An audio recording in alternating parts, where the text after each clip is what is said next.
complex pedantic theorem.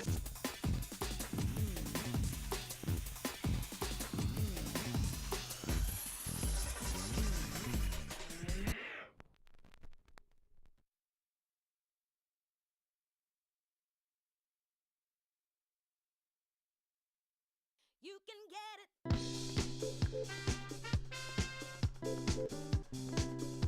All right.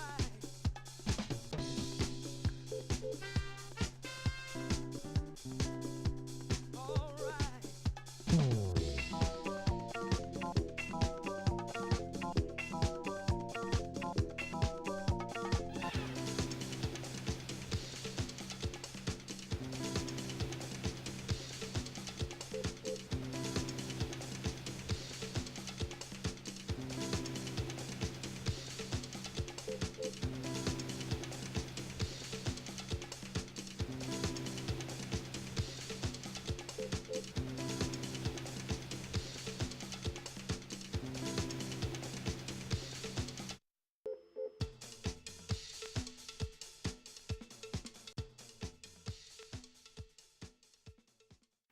Welcome to the split infinitive world of English Grammar Part 2.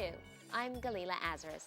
We English speakers and writers use grammar every day of our lives. We just might not know exactly how we're using it. That's where the standard deviants can help. We'll help you learn why we use words in certain ways when we want to communicate effectively. That's the whole point of grammar, making grammar easier for you to understand. Well, that's our whole point. In Part 1, we introduced the concept of grammar, covered all the parts of speech, and also discussed how to construct simple and complex sentences. In this part, we'll concentrate on grammatical things that can go wrong in sentences. We'll cover subject-verb agreement, the proper use of articles, and errors to stay away from, like sentence fragments, run-on sentences, tense shifts, and vague pronoun references. We know that English grammar can trip you up sometimes.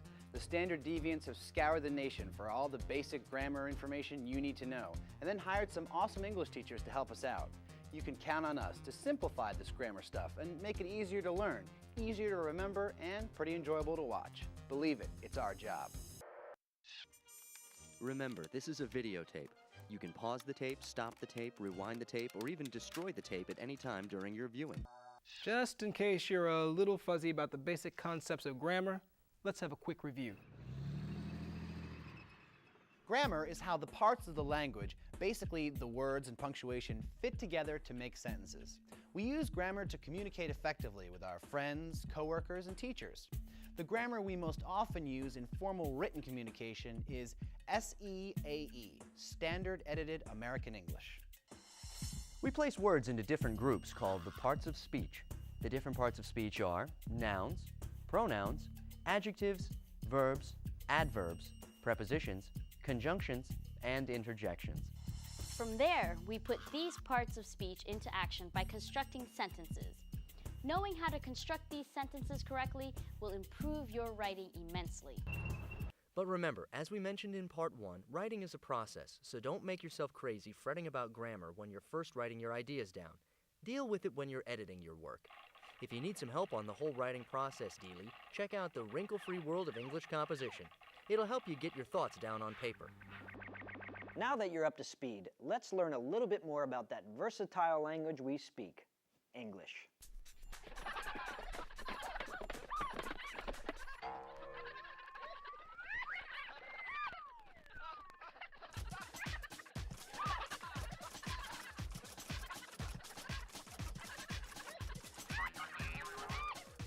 Part 1. Stretching exercises. The flexibility of the English language. Section A, things change. The English language is a living, breathing organism, and like any living thing, to survive, it must adapt to its environment. So to stay alive and vibrant in everyday usage, the language must change. And change in language means change in grammar. And this means that some things that were once strict grammar rules are now just, well, shall we say, grammar suggestions. What was unacceptable yesterday may be fairly kosher today. So rules like the use of contractions, split infinitives, and the ending of sentences with prepositions are not as forbidden as they once were. The same premise holds true for the future. What we call errors today may become perfectly acceptable usage in the generations to come. But we do need to know what's acceptable these days and what's not. That's where syntax comes in. Syntax is basically the grammar of sentences. So when we write sentences, we make sure we follow the rules that say how they should be written. When we do, then we're using proper syntax. If your writing is full of improper syntax, then you could run into trouble in class, on your papers, or at your job, or on your resume. So you can be creative when speaking and writing, but if you go too far and totally snap the rules of grammar in two, nobody will understand you.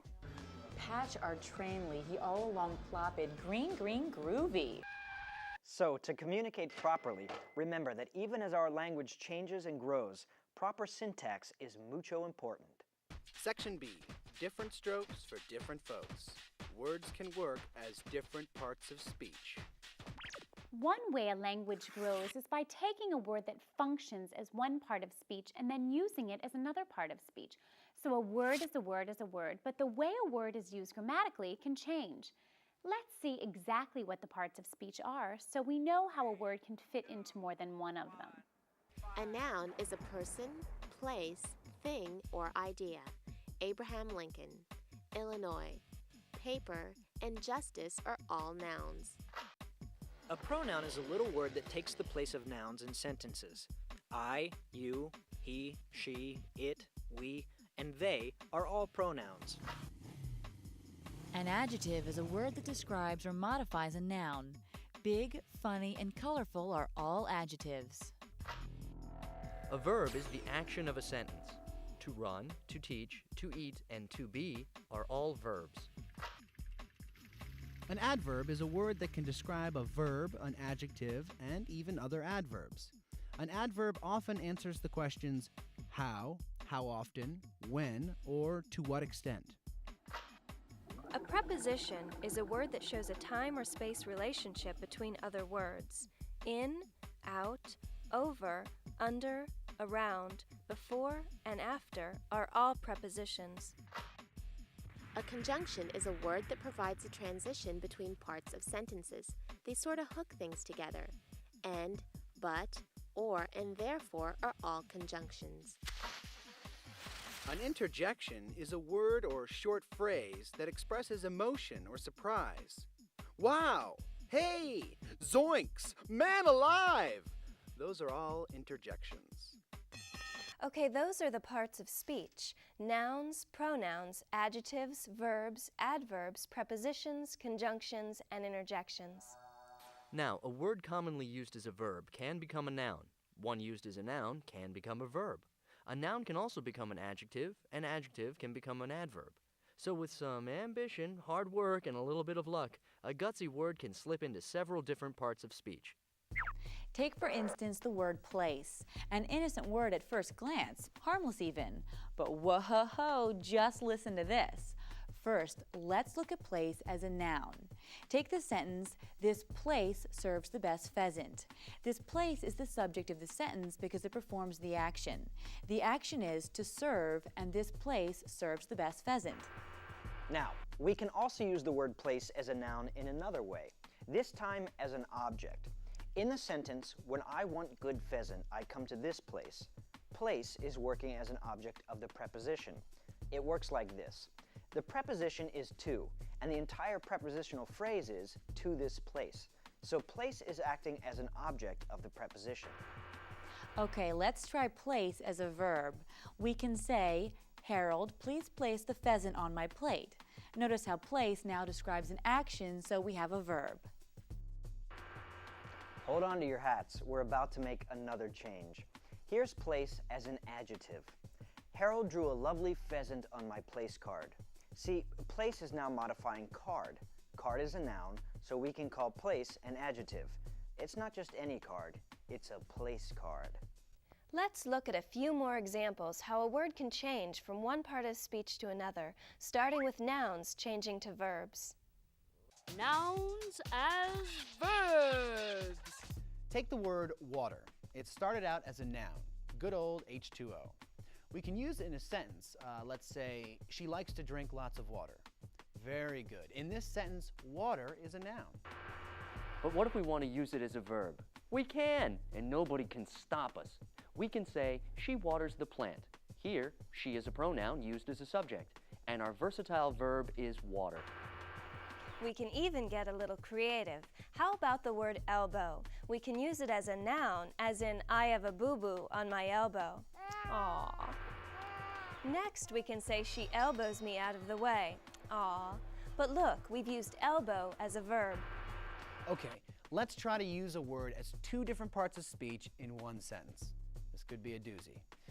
How about Chris notes the time, then writes his mother a note? You see that?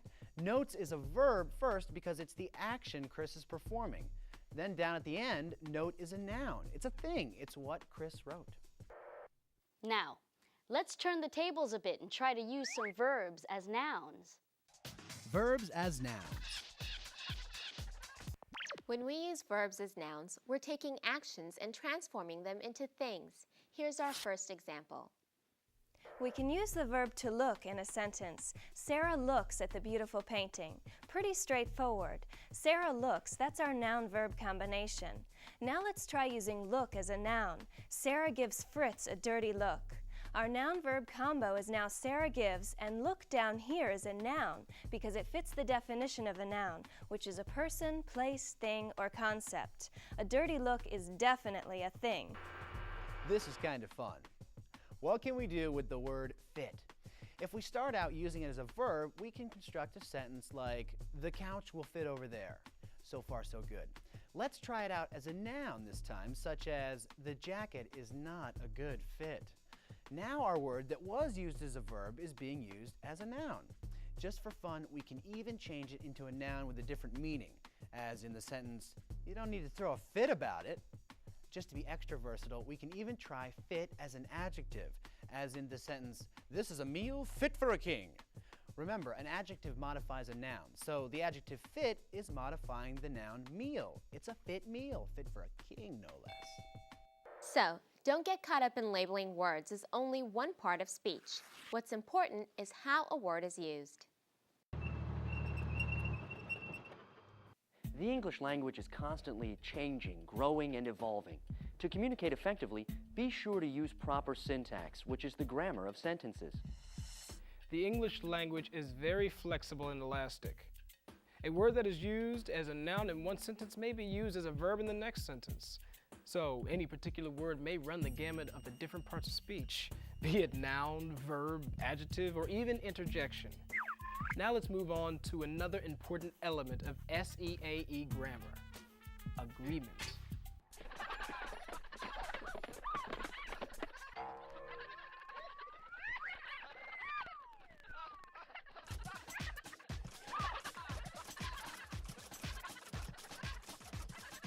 Part 2. Can't we all just get along? Proper agreement in English grammar.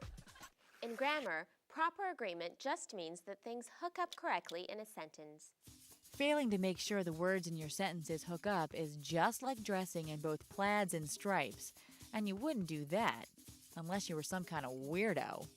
The agreements we're concerned about are subject-verb agreement, noun-pronoun agreement, and a special case of adjective-noun agreement, the proper use of articles. We'll look at subject-verb agreement first. Section A, Subject-Verb Agreement. Before we get into the meat and potatoes of this section, we need a little refresher course on how subjects and verbs are supposed to work together. Basically, they must agree. They must agree. In a sentence, the subject is the noun that performs the action, whatever the action may be. And the verb, that's the action, the zing of the sentence. When these two come together, they should have the proper form. What's the proper form, you ask? Well, Sparky, it depends on what the subject of the sentence is. Remember, the subject determines the form of the verb we need to use. Let's look at some of the different kinds of subjects there can be. For instance, the personal pronouns. The personal pronouns are great because by discussing them, we can discuss all the possible verb forms there are. We can have the singular subjects I, you, he, she, and it. The plural subjects are we and they. So as you can see, we can have either singular or plural subjects in the sentences we write. The grammar experts call this concept a subject's number. If we use either I, you, he, she, or it, well then, our subject's number is singular. If we use either we or they, then our number is plural. Now, it's not like all these nouns are on some team together and they all need different numbers like 88, 12, or 26. Remember, a noun's number is either singular or plural. That sounds like a good rule. Let's call it a grammar guide. The grammar guide, then, is that a subject's number is either singular or plural. That's it. The noun that we care about in a sentence is the subject. This is the important one. It's the noun that performs the action, and the subject is the noun that gets hooked up with the verb. Our little verby must fit in nicely with the subject, and that, in a nutshell, is agreement. And our grammar guide for nouns and verbs is, the subject and the verb in a sentence must agree in terms of number. A singular subject takes a singular verb. A plural subject takes a plural verb. This is how it should work in your sentences. When you use a singular subject, make sure you have a singular verb. And when you use a plural subject, make sure you have a plural verb. Okay, that's the way subjects and verbs should agree. But sometimes during the frantic pell-mell process of writing your ideas down, your sentences may fall prey to subject-verb disagreement. Let's take as our subject Tommy and Belinda. Since there's two people, this is a plural subject. And let's take as our verb to dance. We conjugate to dance like this. I dance, you dance, he, she, and it dances. We dance and they dance. Now, let's put our noun and verb together and see what's up. Tommy and Belinda and dance. Tommy and Belinda are our subjects, so that means we have a plural subject. In this case, it's the same as saying they dance. So the subject is the third person plural, and the third person plural form of to dance is simply dance. Great! But what if we wrote Tommy and Belinda dances? Well, that's not right. We have a plural simple subject, Tommy and Belinda, with the third person singular form of the verb, dances. The nouns and the verb disagree. As we just saw, the correct way to write this is Tommy and Belinda dance. Watch those kids cut the rug. Let's change our subject now. What happens if we just have Tommy as our subject? Okay, now we have Tommy dances. Whoa, our verb form is now dances. Why the change? Well, Tommy is our subject, so we just use the third person singular form of the verb, dances. So it would be improper to say Tommy dance. That's not right either. Tommy is the third person singular, and we must use the proper verb form with it, dances. Although in these sentences the disagreement seems pretty obvious, there are other sneakier sentences that can mess things up. Let's take a look at some. Sometimes you'll find a sentence where the simple subject contains an appositive phrase. Remember that an appositive is a descriptive phrase that either restates the simple subject of a sentence or adds new information about it. Like in the sentence, Dr. Frankenstein, the famous scientist, went down to the graveyard. The famous scientist is an appositive because it gives us more information about Dr. Frankenstein. Using an appositive is a great way to elaborate on the simple subject. Things can get sticky, though, when the simple subject is singular and the appositive is plural, or vice versa, when the simple subject is plural and the appositive is singular. Here, we'll show you what we mean. Consider the sentence, the stampeding herd, mostly anteaters and wildebeests, are destroying my eggplant crop. Before we go into how this sentence doesn't quite work, let's take it apart and figure out exactly what we're dealing with here. The complete subject of our sentence is the chunk that performs the verb, are destroying, which in this case is the stampeding herd, mostly anteaters and wildebeests. Now comes the tricky part, identifying the noun that is a simple subject. Our candidates are herd and anteaters and wildebeests. Notice how mostly anteaters and wildebeests is just a way for us to elaborate on herd. That would make herd the simple subject and mostly anteaters and wildebeests an appositive phrase, which gives us more information about the herd. But what we're really talking about is the herd. So now that we know the simple subject is herd, which is singular, maybe we should take issue with our verb, are destroying. The herd are destroying. Does that sound right? I don't think so. Yes, I think we've got a little disagreement with the subject and the verb. Our actual simple subject is heard, but we were distracted by the appositive, mostly anteaters and wildebeests, which is plural. That's probably because it's easier to visualize and it's closer to the verb, but we need to stay focused on our simple subject heard and choose the form of the verb that agrees with it. One great way to stay focused once you have identified the simple subject is to remove the appositive. Then take the simple subject and hook it up with the correct form of the verb you're using. Okay, if we remove our appositive, mostly anteaters and wildebeests, we just have heard. Heard is a collective noun. A collective noun is when we use just one word, like family, to describe a bunch of different nouns, like mom, dad, sister, and brother. By rule, collective nouns are singular, so our collective noun, heard, is singular. Let's connect our subject, heard, and our verb, to be. Since we know the verb should agree in number with the subject, we use the third-person singular form of the verb. We say, the stampeding herd is destroying my eggplant crop. Now we just need to put back in what we had removed, mostly anteaters and wildebeests. So our complete, correct sentence is, the stampeding herd, mostly anteaters and wildebeests, is destroying my eggplant crop. Now that isn't to say we can't be crafty and switch our sentence around a bit. We can make the subject the appositive and the appositive the subject. Here's our new sentence. The anteaters and wildebeests, now a stampeding herd, are destroying my eggplant crop. Now our subject is the plural anteaters and wildebeests, and our appositive is the singular herd. Notice how we had to change the verb is to its plural form are to accommodate the new plural subject, the anteaters and wildebeests. Tricky, tricky. As you can see, having an appositive that is different in number from the simple subject can cast all your plans for harmonious subject-verb agreement asunder. For the sentence we just had, the anteaters and wildebeest, now a stampeding herd, are destroying my eggplant crop.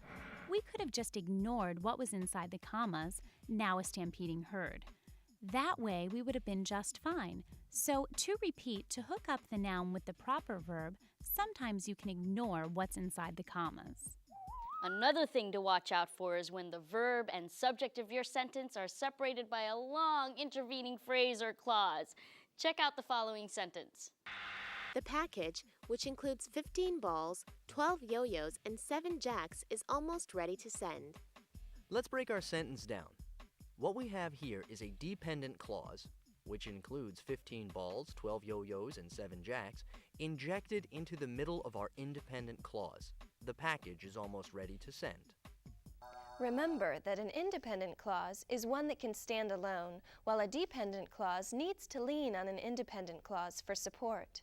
Our subject here is package, a singular, so we use the singular form of the verb is. We have to resist the temptation to use a plural form of the verb here, which we might want to do since we're dealing with so many different toys, but you have to remember to keep your eyes on the subject, no matter how far away it is from the verb. Let's make it a grammar guide.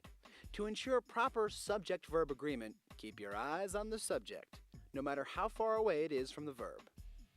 Okay, we know we have to look at the simple subject to decide on the form of the verb.